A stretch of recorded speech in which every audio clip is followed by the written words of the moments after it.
Olá, eu sou o professor João Matar, coordenador do curso de pós-graduação online Inovação em Tecnologias Educacionais, oferecido aqui na Universidade Anhembi Morumbi. E a gente está tendo aqui nessa semana o SENAED, Seminário Nacional ABED de Educação à Distância, que está sendo realizado aqui na Anhembi Morumbi, no campus da Vila Olímpia, organizado pela ABED, Associação Brasileira de Educação à Distância. E eu tenho o prazer de receber hoje aqui a professora Cristiana Matos Assunção, que participa ativamente da ABED há bastante tempo e está aqui participando do evento também. E a gente vai bater um papo hoje aqui sobre o uso de tecnologias em educação, dentro dessa série de entrevistas que eu tenho feito aí sobre o tema. Então, professora Cristiana, queria agradecer muito sua presença, é uma honra recebê-la aqui na Anhembi, no SENAED, no estúdio da Anhembi. E eu queria que você contasse um pouquinho para as pessoas, muitas já te conhecem, claro, mas um pouco da sua trajetória, que culminou aí em você trabalhar com tecnologias hoje na sala de aula e no Colégio Bandeirantes, né? Obrigada, é uma honra estar aqui, Obrigado. Realmente é um convite especial. A minha trajetória começa, vou voltar, parece aquelas histórias antigas, né? Mas eu realmente tive o privilégio de ter uma formação bem global, né? Eu fui para os Estados Unidos quando eu tinha 6 anos de idade e então minha alfabetização e meu primário foram feitos nos Estados Unidos. E lá eu tive uma formação assim, lá era sala ambiente. Bom, eu acho que que eu não trabalho com a educação mais primária, mas a gente tinha aquele conceito de trabalhar várias matérias simultaneamente. E eu entrei em contato com uma formação mais holística, onde eu tive não só trabalho da parte cognitiva, mas também a gente fazia artes, dança, música, que é uma coisa que eu sempre gostei muito, então foi desenvolvendo junto, e eu gostei muito disso. Eu acho que na educação faz falta a gente trabalhar todos esses aspectos. E eu já entrei em contato com uma educação personalizada, porque, por exemplo, lá eles tinham um programa de matemática em pastinhas de plástico, na época, com canetinha que apagava, e a gente podia fazer no nosso próprio ritmo. Então, eu fui fazendo no meu ritmo, e eu sempre tive facilidade, acabei chegando até o nível de 8º ano na 5ª série.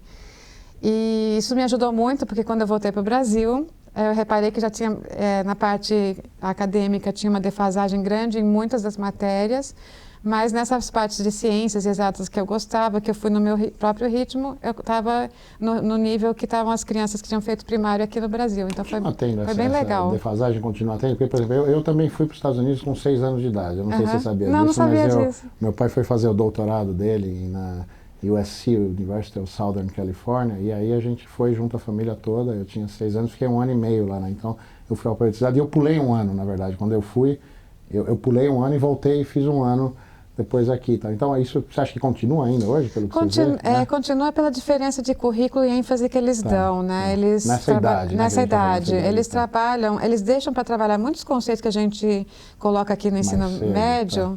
Eles colocam no college lá, né? Eles acham que essas coisas só quando a pessoa já escolhe o que quer fazer. Até o ensino médio. Até o ensino médio é uma defasagem, sim, né? Porque eles têm 1 ano só de biologia, 1 ano de química, 1 ano de física, ou seja, eles deixam para aprofundar quando você escolhe, quero tal carreira, então aí eu vou aprofundar as áreas que me interessam. Até porque tem aquela parte que não é que não é undergraduate, que no fundo a pessoa até faz muitos cursos que são para nós de graduação não são nem undergraduate para eles, né? Você tem que fazer uma parte inicial para depois cair no curso, né?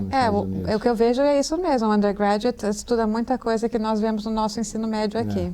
Né? Então é uma ênfase um pouquinho diferente. Acho que a gente segue o modelo mais europeu. Tá, então desculpa da sua trajetória. Voltando à trajetória, sem problemas.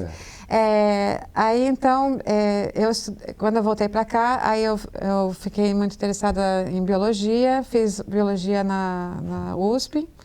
Dei aula de ciência, comecei minha carreira na escola graduada e lá era um privilégio porque eu tinha uma sala ambiente, eu tinha já o computador na sala de aula na década de 80, já trabalhava com a Escola do Futuro, a gente usava BBS na época. Grader trabalhava com a Escola do Futuro. Trabalhava com a Escola do Futuro, a gente usava o projeto Fast Plants, então a gente já começava essa colaboração via Telnet, BBS, já usava assim esse conceito. Continua sendo uma escola, né? Isso, é uma escola que sempre me deu essa... E quando, por exemplo, eu organizava feiras de ciências lá, eu já tinha toda uma organização no computador, já tinha ferramentas para isso.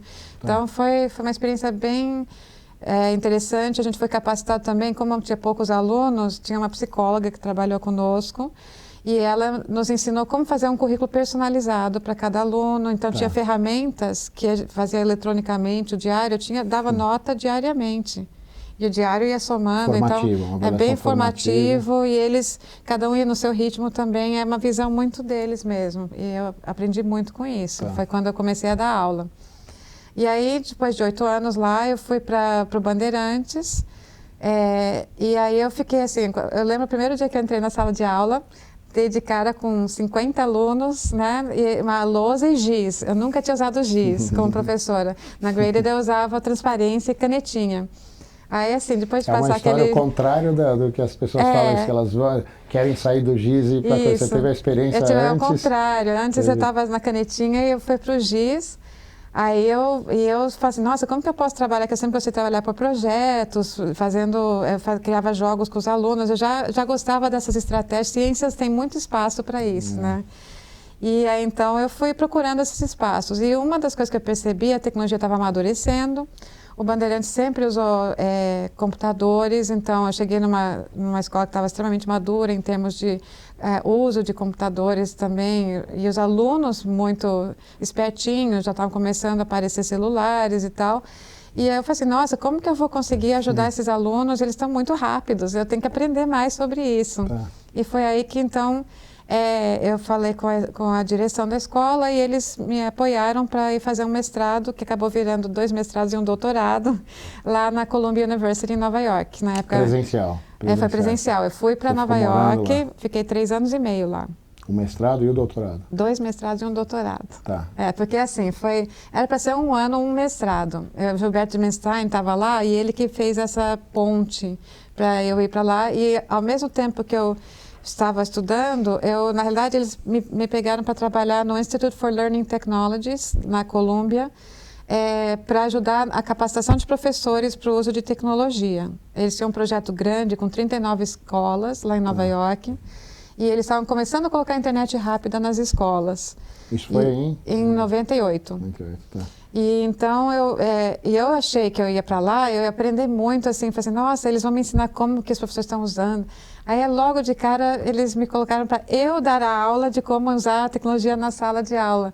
E aí você aprende muito, quando você tem que fazer, aí a gente correu atrás, testamos vários modelos de capacitação, aprendemos muito. Para usar nas escolas, o objetivo era... Nas escolas, nós tínhamos 39 escolas públicas. Ensino médio, high school, tudo, desde primário, K-12, né, que eles falam. Tá.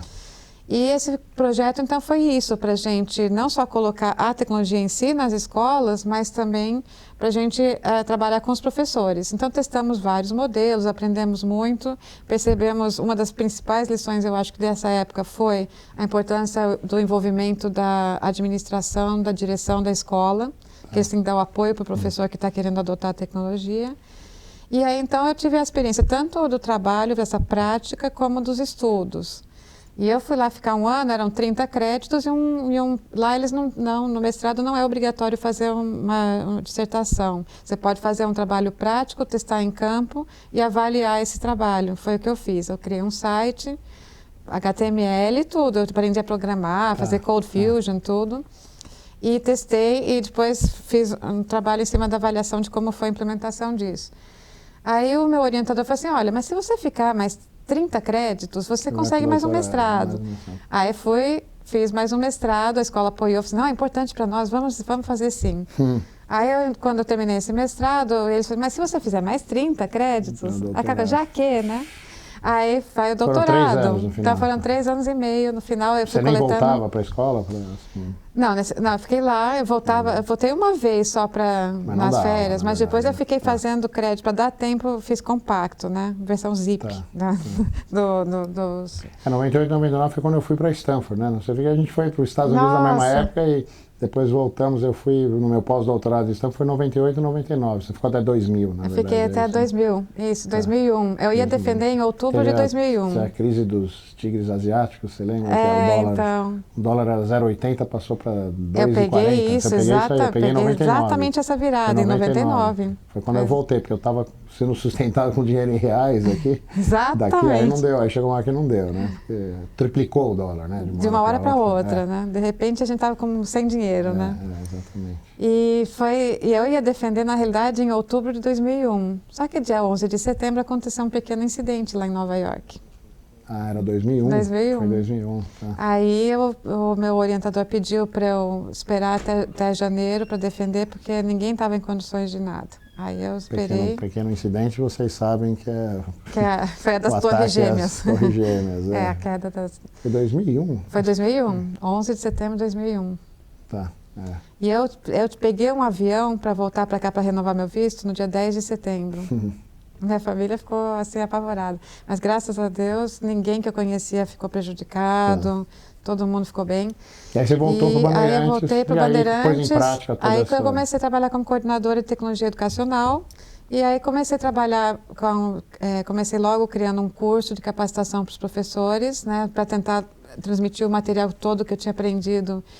Fizemos apostilas, são 4 módulos, fizemos todo um curso apostilado de 2 anos, 4 semestres.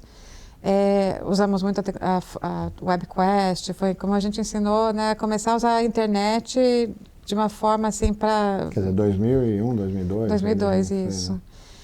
E aí agora, depois eu sempre me interessei muito a parte de educação à distância, a gente ensinou, na época a gente estava usando o Teleduc lá na escola, da Unicamp. Para os professores, para a formação dos professores. Para a formação dos professores e para eles usarem com os alunos também. Então, os projetos, quando fazia uma webquest, fazia muita interação no Teleduc. Hoje vocês usam Moodle, é isso? Hoje a gente está no Moodle, isso. E estamos usando, estudando e começando a usar algumas plataformas adaptativas também. É interessante, fazendo um break aqui, que quem tem acompanhado aí as entrevistas que a gente já realizou aqui na Anhembi Morumbi, fizemos com... Na verdade, eu fiz uma entrevista com o André Namorato, que não foi na Anhembi, mas também está disponível no YouTube. Depois fiz com o professor Moran, né, há pouco tempo, uma entrevista longa, são várias, dividimos em 4 vídeos.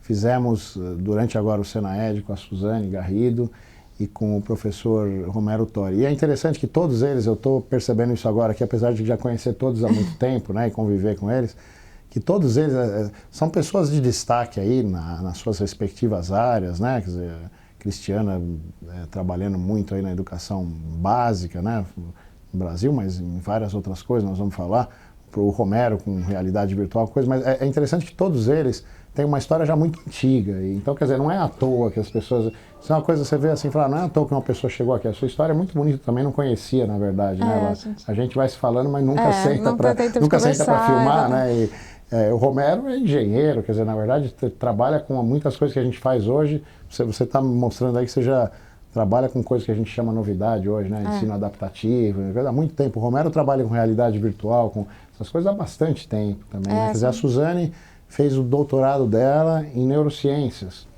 e educação, uma coisa que a gente hoje está na moda como se fosse uma nova. Então, é importante isso, as pessoas perceberem. A André Namorato participou de projetos de REAs, lá, de recursos educacionais abertos, antes da gente ouvir falar de REAs. Quer dizer, então, é muito interessante. A gente falou da Escola do Futuro, o professor Lito, né, que é o presidente da ABED. Então, assim, essas pessoas, essas e várias outras, é claro, né, mas elas têm uma história muito bonita, né? É legal a gente conhecer a história, porque você percebe que a pessoa não está colocando a mão pela primeira vez em alguma coisa, né? Já viveu isso, né? Como trabalhando como professor, como aluno, já estudou, né? É bem interessante isso, né? E outra coisa, Cristiana, você é muito envolvida com o Horizon Report, né? Quer dizer, era um relatório que até alguns anos não era tão conhecido aqui, né? Eu fazia muita divulgação, eu cheguei a fazer no meu blog em alguns anos umas traduções, na verdade traduções, uns resumos, né? Mas em língua portuguesa, que o pessoal gostava muito, visitava e tal. Hoje nós já tivemos traduções, né, feitas pelo Bandeirantes. Queria que você falasse um pouquinho para a gente, assim, talvez não sejam todos que conheçam um pouco o que é o Horizon Report, né? Hoje ele está segmentado em várias áreas. E o projeto que vocês têm feito de traduzir aqui, né? Para depois a gente passar para uma conversa um pouco de quais são essas tendências que aparecem aí, né? Mas primeiro apresentar acho que o relatório aqui, o report, né? O Horizon Report, na realidade, é um dos projetos do New Media Consortium, que é uma organização que está no Texas, e eles, basicamente, há 13 anos atrás, decidiram conversar assim, com especialistas em tecnologia educacional no mundo inteiro. O trabalho é todo feito virtualmente, via Wiki. Então, por 3 meses, os especialistas leem muitos artigos, acompanham muitas notícias das últimas tecnologias, e o relatório é um diálogo, uma reflexão desses especialistas sobre quais tecnologias têm maior chance de impactar a educação, especificamente num futuro de 1 a 2 anos, de 2 a 3 anos ou de 4 a 5 anos. Então, eles chamam de horizontes, por isso que é o Horizon Report. E essa discussão é feita na Wiki, depois é compilada uma lista de tecnologias que ficaram aparentemente um consenso entre os especialistas, e a gente usa um sistema de votação Delphi, né? Quer dizer, a gente vai atribuindo 10 votos entre as tecnologias para cada horizonte, recorrentemente, até chegar na lista que é publicada. Todo esse processo é aberto e acessível. Se você procurar a Wiki, fica aberta. Tem uma ferramenta de navegação de projetos, um app, inclusive, do Horizon Project. Então, eles deixam tudo disponível, todos os relatórios. Então, esse relatório começou há 13 anos atrás, já está traduzido para mais de 50 línguas. É New Media Consortium com a Educos, né? O com a Educos em alguns setores. Em alguns, tá. No K-12 é o Cozen. Tá. Então, algumas parcerias, tá. Mas todos HP, coordenados pela New Media Consortium. Todos são organizados pela New Media Consortium. Que é uma associação, se pudesse comentar, que não é todo mundo conhece, uma associação dedicada ao trabalho com tecnologia educacional. Isso, eles estão promovendo, eles chamam especialistas, convidam pessoas de vários setores para discutir e criar esses relatórios para a gente... Mas além do relatório, assim, a associação é focada em tecnologia educacional. Focada em tecnologia educacional, promove eventos, promove palestras. Não se resume ao relatório. Exato. Que é uma coisa que nós não temos algo similar no Brasil. A gente tem a ABT, que é a Associação Brasileira de Tecnologia Educacional, que eu tenho participado bastante aí, é uma associação que tem uma história muito bonita e agora tem ressurgido aí, tem tido uma intenção. A ABED é uma associação forte, mas ela é uma associação de educação à distância, quer dizer, a educação à distância não é que seja menor, mas a tecnologia educacional pode estar no presencial, na sala de aula, né? Quer dizer, a gente não tem, a gente tem talvez apenas a ABT, alguma coisa que pudesse comparar com a New Media Consortium, né? E tem várias organizações nos Estados Unidos, na realidade a New Media Consortium é uma delas, né? Então tem outras de pesquisadores, a Educos, a Cozen, todas essas são Project Tomorrow, tem várias associações que trabalham com pesquisadores nesse sentido. Né? E vocês traduziram, hoje então a gente tem um relatório do Higher Education, de educação superior, hoje inicialmente o relatório era um só, né? Aí depois passou a ser segmentado, né? Eles começaram modestamente com um só, mas agora eles têm vários segmentos. Eles têm ensino superior, ou ensino básico, K-12, museu, biblioteca e regionais. Museu e algumas biblioteca regiões. É um só? Não. Biblioteca um para museu, um para biblioteca. Biblioteca é novo, é isso? Biblioteca é o mais novo, né? É o mais novo. O museu já tem há alguns anos. Já e eles estão cada ano aumentando. O que eu acho bem interessante. Tem os regionais. Os regionais, Ásia, América Latina. E aí eles estão criando, eles têm um outro relatório chamado Technology Outlook, que aí eles pedem para pessoas do próprio país criarem. Então, já criaram 2 no Brasil e agora estão querendo ampliar isso para mais brasileiros participarem. Então vamos explicar isso também para as pessoas entenderem. A gente tem uns regionais também da América do Sul, que é um Outlook também, o da América do Sul, o Outlook Outlook, já tivemos. E aí no Brasil nós já tivemos 2, um que eu participei, é um Outlook, aquele é um Outlook da educação básica, Exato. É um K-12, é isso? Isso. E aí tivemos um outro já? No Brasil, você falou? Então foi só um, né? Eu estava achando que eram 2, mas foram só um. Tivemos um. Então foi só aquele mesmo. Aquele lá. Que, por incrível que pareça, pelo que eu vi outro dia, só tem uma versão em inglês, é isso mesmo? Eu não achei uma versão em português daquele relatório. Eu tenho um impresso em português, eu não sei. Daquela lá? Pelo menos online não está disponível. Online não, eu acho que foi só impresso então. Outro dia eu entrei, eu não vi, é uma pena, porque as pessoas que é uma coisa que eles querem mudar, inclusive para fazer de novo, mas aí em português desde a Wiki. Que foi produzido em inglês. Já fazer a Wiki em português e o relatório disponível em português. E aí vocês traduziram então no Bandeirantes no ano passado o da Higher Education. Os 2, isso. O da Educação Superior e o K-12. Isso. E esse projeto continua? Você me disse outro dia que vai traduzir de novo? Isso, continua. A gente vai traduzir de novo desse ano, né? Já saiu do ensino superior. Já saiu.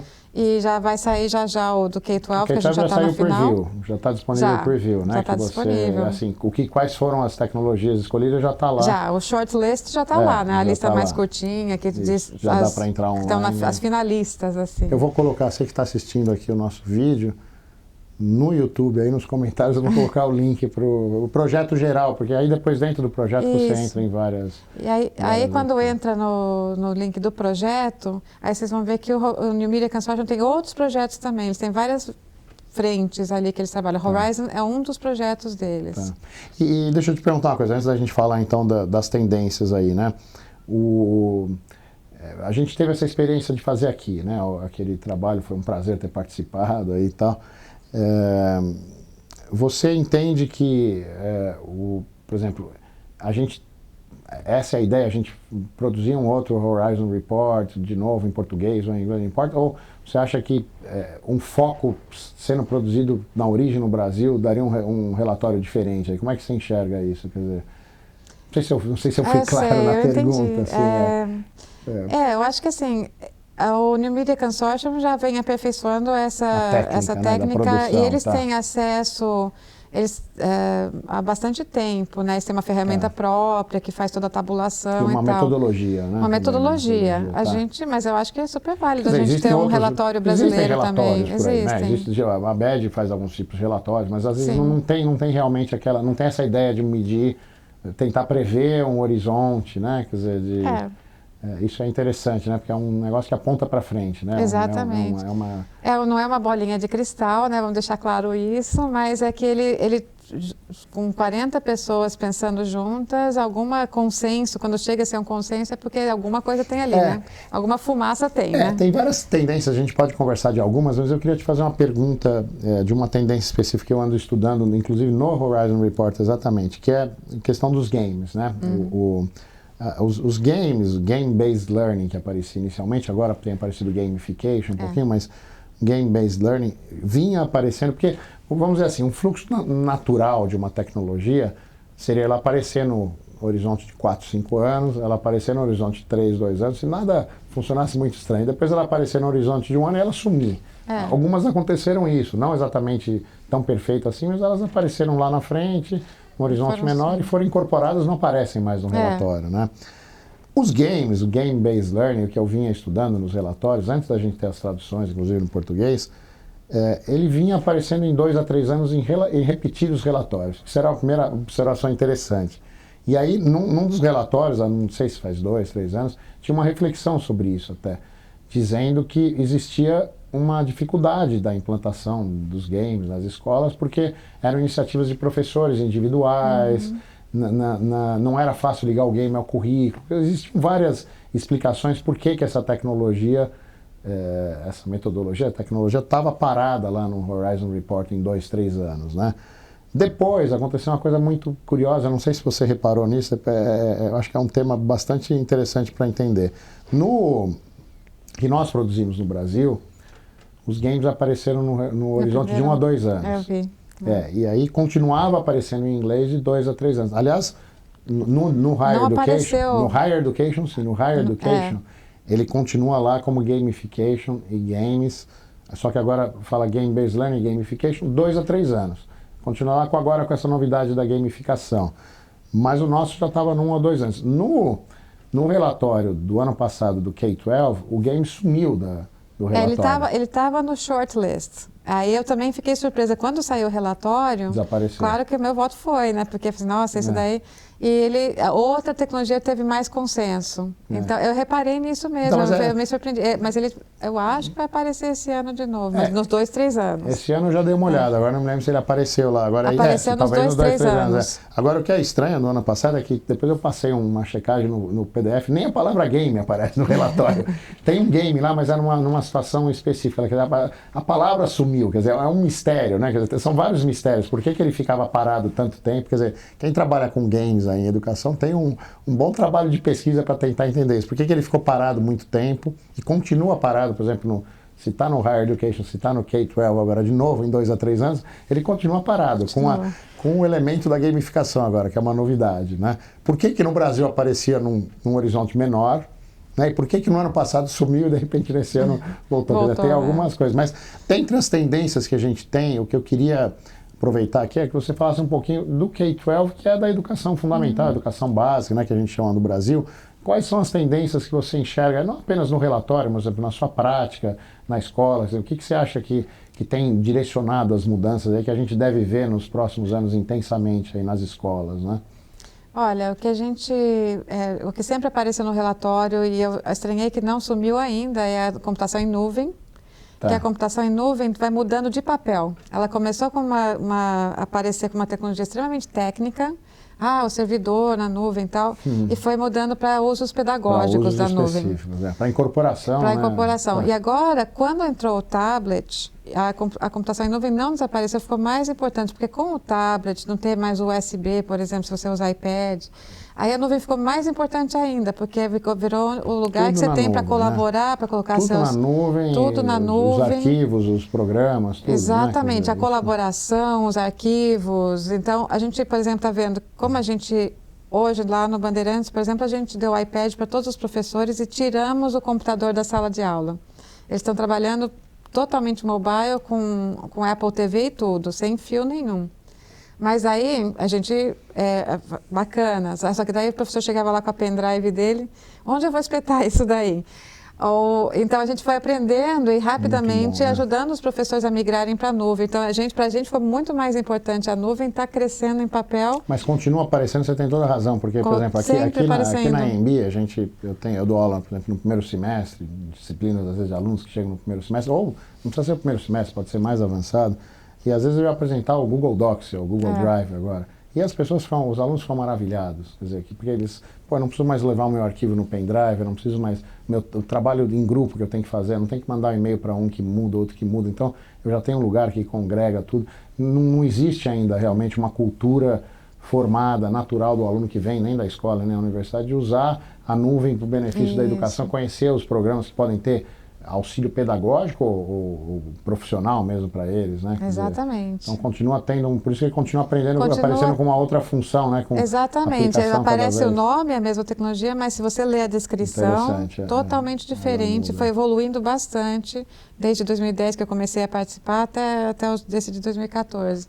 E o tablet? O tablet é interessante que ele surgiram na verdade os dispositivos móveis, depois considerou-se, o relatório deixa claro que o tablet como uma categoria separada. Exato. Né? Quer dizer, o tablet tem uma discussão lá, quer dizer, ele é um dispositivo móvel, é claro, deveria estar dentro, mas ele teve tamanha importância, exatamente. Muito por causa do iPad, muito por causa da Apple, isso está até dito lá, que aí você vai encontrar em alguns Horizon Reports dispositivo móvel e tablet como categorias diferentes, né? Inclusive uma coisa que eu achei interessante, que é não só separaram tecnologias móveis, tablets, mas apps também. São duas categorias diferentes, o tablet e o app. Porque você pode ter aparelhos diferentes. E tem um papel, uma importância diferente. Então, são essas tecnologias que estão aparecendo no primeiro horizonte global. São esses, o tablet, o app, a computação em nuvem, tudo que envolve mobilidade. Porque o app, na verdade, assim, você tem, é o que a gente passou talvez com o UCA aqui no Brasil, né? Você tem o computador, você tem o tablet na mão, mas não é apenas nem só trabalhar, formar o professor para o uso, mas é também o que ele vai utilizar como aplicativo, como tecnologia que ele possa usar no iPad, né? E aí tem muita coisa, né? Eu participei recentemente de um trabalho, não sei se você acompanhou, é um trabalho de doutorado lá coordenado pela professora Eliane Schlemmer, que está aqui com a gente, né?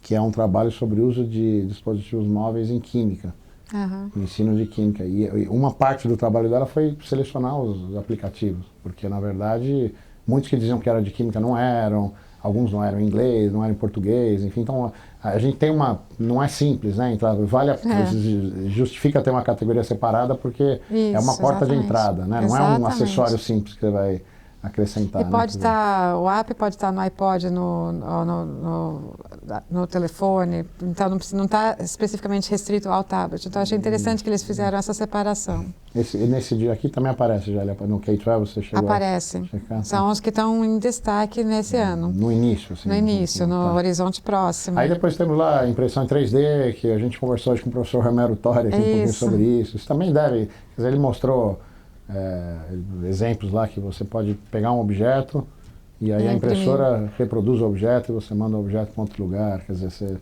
tira a ideia, né, do objeto original, ou mesmo maquetes para engenharia, né, que você pode... Não, está crescendo muito o movimento, e essa aparece no horizonte de 2, 3 anos, o conceito de makerspaces. Os makerspaces estão começando a surgir mais no Brasil também.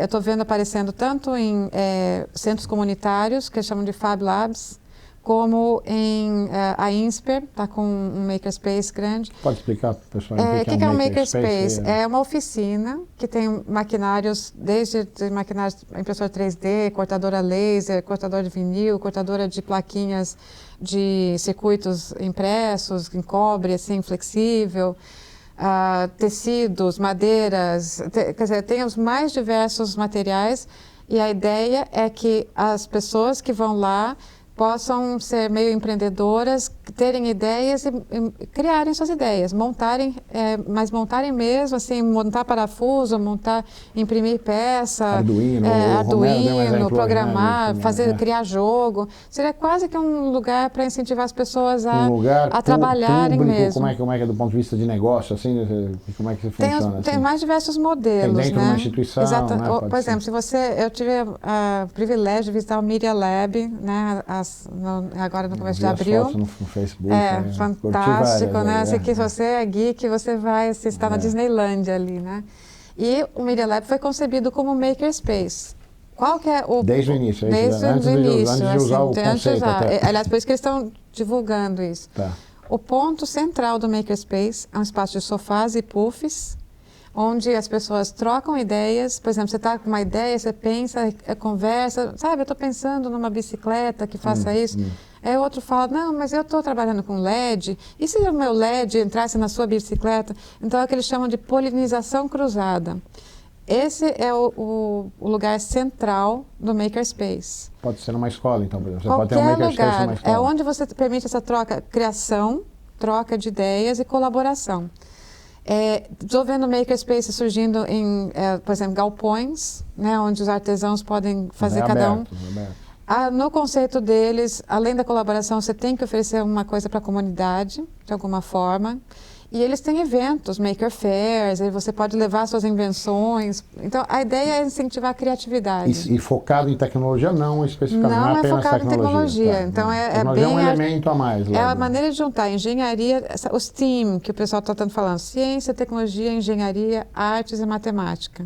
Quer dizer, não é tecnologia no sentido das TICs que a gente fala, mas tecnologia no sentido geral, de engenharia. Você pode ter desde as mais sofisticadas até as mais simples, você pegar uma madeira, cortar com um serrote, juntar com parafuso, pregar, você já está fazendo, você está sendo maker, esse é o conceito de fazer isso mesmo, aparece fazedor. No K-12, vai aparecer no K-12 agora, é isso? Vai aparecer no K-12, tá, e apareceu porque falou da impressora 3D, que é um primeiro símbolo do makerspace, né? Que os alunos podem desenhar, a impressora 3D com software... vai causar, ela já tem aparecido, né? Ela barateou muito, então ela está entrando em massa em muitas escolas. Você já está falando que o makerspace já é uma derivação... De alguma maneira, a impressora 3D cavou um buraco lá para o makerspace. Exatamente, já meio que foi o ícone. A impressora 3D é realmente uma coisa que muita gente não entendia muito bem porque está aparecendo para uma impressora fazer 3D, mas ela realmente tem... Você começa a imaginar as possibilidades, né? São incríveis. Né? E o mais legal é que para usar a impressora 3D, muitas delas falam com o Google SketchUp, por exemplo. Então você pode pegar bibliotecas de desenho já prontos, modelos já prontos, simplesmente imprimir. E você pode criar os modelos no Google SketchUp, que é relativamente fácil. Até eu já consegui fazer. Então, quando eu consigo fazer, eu falo que é relativamente fácil, porque eu sou... Assim, eu ponho aluno para fazer as coisas quando eu preciso. Eu não tenho tanta facilidade, não. E aí você pode imprimir suas ideias, então isso que é muito legal. E a nuvem, o que você falou, na verdade a nuvem também está por trás disso, né? Isso. Na verdade você faz muita coisa disso na nuvem. Totalmente, né? Tem banco de dados, banco de Quer imagens. Dizer, é interessante que, isso é uma coisa importante, né? Porque as tecnologias lá no Horizon Report aparecem como categorias separadas, mas no fundo elas não são tão separadas, né? Não são. Uma na verdade é o fundamento da outra, uma se desenvolve porque a outra se desenvolveu, né? É um exercício didático de tentar diferenciar as coisas, mas no fundo é um fluxo. E onde que vai usar, mas a tendência é isso mesmo, que nos grandes projetos, quando você começa a trabalhar com projetos autênticos, aí você começa a ter que usar tudo. Por exemplo, eu vi um exemplo super legal de um pessoal que criou um mundo no Minecraft, aí imprimiu no 3D esse mundo, os castelos que eles criaram. Aqui nós vimos, hoje eu recebi o professor Romero Tori aqui, e nós vimos nós visitamos alguns laboratórios aqui de engenharia que a gente tem na Universidade Anhembi Morumbi, e ele mostrou lá a gente tem um projeto aqui de carro movido a energia elétrica, que eles participam o ERBA, né, participam de vários concursos aí, campeonatos, né, muitos ex-alunos meus, inclusive, e eles mostrou lá que a direção do carro, se eu tiver a oportunidade, vou até mostrar para a Cristiana agora, a direção do carro foi feita numa impressora 3D aqui na Anhembi Morumbi. Quer dizer, uma coisa maravilhosa. Então, inclusive ele comentou comigo de um projeto, que acho que eu não falei com você, mas o coordenador de engenharia comentou, de um projeto que a gente tem aqui, não tem financiamento ainda, mas vamos tentar, porque merece, é claro, que é a ideia de um carro, como essas bicicletas do Itaú que você leva para qualquer lugar e tal. Você tem um carro com a tecnologia que a gente tem desenvolvido aqui, que seja um serviço na cidade. Você chega no metrô, pega um carro, vai para sua casa, para ele lá, e depois outro vai pegar. Então isso envolveria, é um projeto que envolve alunos de engenharia, é claro, mas envolve alunos de moda, porque vai pensar na roupa do mecânico, envolve alunos de administração, que é a gestão, como é que isso funciona como negócio. Então aqui a gente tem, enfim, a nossa direção aí foi o volante, né? Foi produzido com uma impressora 3D, que abre uma possibilidade imensa. Né? É por aí mesmo, que é o movimento maker, é nesse sentido mesmo. Eu acho que é para trazer muito do pensamento da engenharia, influencia muito, né? Dele fazer, planejar, envolver vários setores, né? Lá no MIT, quando eu visitei, tinha justamente um carrinho para a cidade que os alunos estavam trabalhando. E o carrinho literalmente se dobrava, você cabia uma pessoa quase que em pé ali, ele dobrava, você quase que encaixava o carro nos lugares para quando a cidade é muito... Então, assim, eu acho que são desafios bacanas essas trocas, né? Vão crescendo as ideias. Que é interessante, porque a gente vai em congressos por aí, ainda tem aquele discurso, né? Mostra aqueles vídeos, a sala de aula tradicional... E aí, será que os alunos aguentam? Mas as salas já não são mais tão tradicionais, já não são no Bandeirantes, não são aqui na... Porque quem vem aqui na Anhembi, nesse andar que nós estamos, a gente já passeou um pouquinho aqui, é uma maravilha, é um sonho, porque você tem laboratório em todo lugar, e as aulas dos alunos são nos laboratórios. Quer dizer, então as instituições já têm mudado um pouco, né? Você pode ter resquícios aí em algum tipo de escola, em algum modelo de escola, mas no fundo já tem se adaptado, né, muito o espaço de trabalho do aluno, que não seja restrito ao GIS e à sala de aula lá. Né? O aluno em si já mudou muito, né, a expectativa dele, do que é uma aula, do que ele quer. Essa discussão eu acho interessante que ela surge nas universidades americanas, porque hoje os alunos questionam muito se eles estão ganhando valor, porque eles fazem uma dívida imensa para estudar lá. Você, nossa, mas será que está valendo o meu dinheiro? Aqui, essa educação, exatamente. Também faz aqui, na verdade, será que essa educação que eu estou recebendo está valendo esse dinheiro que eu vou ficar 15 anos da minha vida pagando? Ele está me dando o valor? Né? E então, é uma coisa assim que as escolas, mesmo as grandes, estão olhando, repensando, porque eles veem que tem uma demanda diferente dos alunos. E tem um aspecto que é do learning by doing aqui, né? Que é essa teoria de você aprender as coisas fazendo, né? Exato. Quer dizer, o aluno está no laboratório, ele está aprendendo, né? Um aluno do ensino médio, do ensino fundamental, da universidade, né? Ele está lá fazendo, você pode conduzir uma aula que gere aprendizado, e ao mesmo tempo ele esteja envolvido lá e esteja fazendo as coisas. E nesse caso não precisa nem ter muita tecnologia no sentido de tecnologia das TICs, que a gente fala de informação e comunicação. Pode ser, às vezes, colocar a mão na massa no carro e montando alguma coisa, né? Exato. E o que a gente faz, a gente acaba lembrando muito mais do que a gente só ouviu ou só viu. Que é o laboratório... Quando você fez, você pensou, você planejou, você mexeu. Que laboratórios de químicas que a gente já usa há muito tempo nas escolas, tem Exato. Eu visitei o seu laboratório lá, eu conheci, exatamente, né? Laboratório de biologia. É lógico que ele mudou também em função da tecnologia, mas a estratégia de você utilizar uma aprendizagem... O fundamental é o aluno mexer, aprender a mexer, aprender a fazer uma lâmina, aprender a mexer nas coisas. Isso, né? Tá bom, mais alguma tecnologia? A gente falou das principais. Eu acho que foram as principais, de games também acabamos porque... falando, né? Mobile, né? Acho que dispositivos móveis, né? Que tem aparecido, tem se repetido muito, não sei se ainda aparece como mobile separado, mas tablets, mobile, a gente apareceu falou, mais como tablet e apps. Nesse relatório a gente discutiu. E foi isso, acho que foi a impressora 3D e o Makerspace. Learning Analytics, não sei se no K-12 também tem aparecido, mas tem o Learning Analytics, apareceu sim. E aí, no futuro mais distante, eu senti uma diferença grande. Estou falando da internet das coisas, wearable technologies, tal. Aqui nós temos, eu não sei se você sabe, mas aqui na Anhembi nós temos um mestrado e um doutorado, né, em design, mas é design num sentido bastante amplo aqui. e a professora Raquel Zuanon, que é a coordenadora, a especialidade dela é em tecnologias vestíveis. A gente já tem uma linha de pesquisa nessa área aqui já há bastante tempo, né? E é uma das que aparece no K-12, se não me engano, no Higher Education não, né? Apareceu no K-12, no K-12, exatamente. Né? Quer dizer, é interessante entender quais são as diferenças até, né? Por que aparece um e em outro, né? Tá bom, muito obrigado, Cristiana. Espero que vocês tenham aproveitado aí, foi uma conversa de novo muito rica aqui.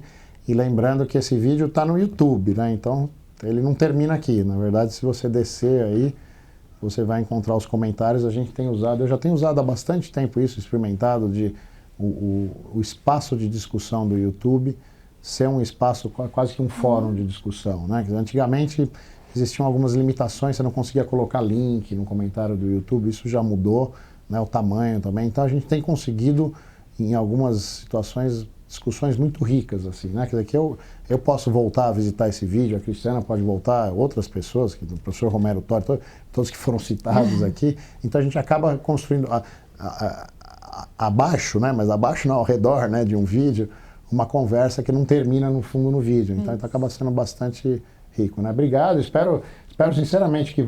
Três coisas que eu espero: que você volte para mais uma entrevista, né? Que a gente possa refazer uma entrevista aí, fazer uma nova, e você dê uma disciplina aqui no nosso curso, que vai ser muito rico, né, a sua experiência, e que a gente possa, no grupo de pesquisa aqui, né, da EMB, interagir com o colégio, mesmo com Bandeirantes ou em outras pesquisas aí, que a gente possa trabalhar junto em pesquisas interessantes aí, porque essas tecnologias realmente abrem espaços aí, e até para quebrar um pouco a divisão entre a educação básica e a educação superior, né, para que os alunos do ensino médio já possam estar interagindo com alunos do ensino superior, né? Essa, inclusive, nossa, eu que agradeço muito, e essa é uma vontade nossa. Um dos trabalhos que eu voltei, quando eu voltei do doutorado, o pessoal achou que eu ia para o ensino superior, e eu tenho uma paixão pelo ensino básico, mas assim, meu sonho sempre foi fazer essa ponte, porque acho que os dois têm que trabalhar em parceria, né? Porque a gente tem muito a receber do ensino superior, mas também tem muito a oferecer. Eu acho que essa troca vai ser muito rica para nós. Pode contar comigo, se for, eu topo. Eu comentei com você antes da gente começar a gravar, a gente tem aqui na EMB trabalhado um pouco a ideia dos alunos que estão fazendo TCC na área de computação, por exemplo, trabalharem com algumas escolas, com os alunos de escolas. A gente tem uns trabalhos, por exemplo, com Arduino aqui na EMB, que a gente está tentando fazer um trabalho junto com o SESI, porque no SESI eles trabalham com Arduino, lá né? no Band também. E os alunos ficam muito animados, né? Os alunos do ensino médio ficam muito animados, os alunos de graduação também ajudam, porque parte do trabalho deles, na verdade, os alunos estão fazendo em colaboração com eles, né? Então, eu acho que essas tecnologias abrem essa possibilidade. A gente tem um projeto aqui na EMB de um mestrado, né? De a gente começar um pouco mais para frente um mestrado na área de tecnologia educacional, e aí esses projetos todos devem fundamentar, né, criar as linhas de pesquisa específicas aqui no projeto, e é importante, a gente quer realmente abrir esse contato mais forte aí com a escola, né, com o ensino fundamental e básico aí, né, fundamental e ensino médio. Obrigado, um abraço, obrigado, Cristiane. Obrigada.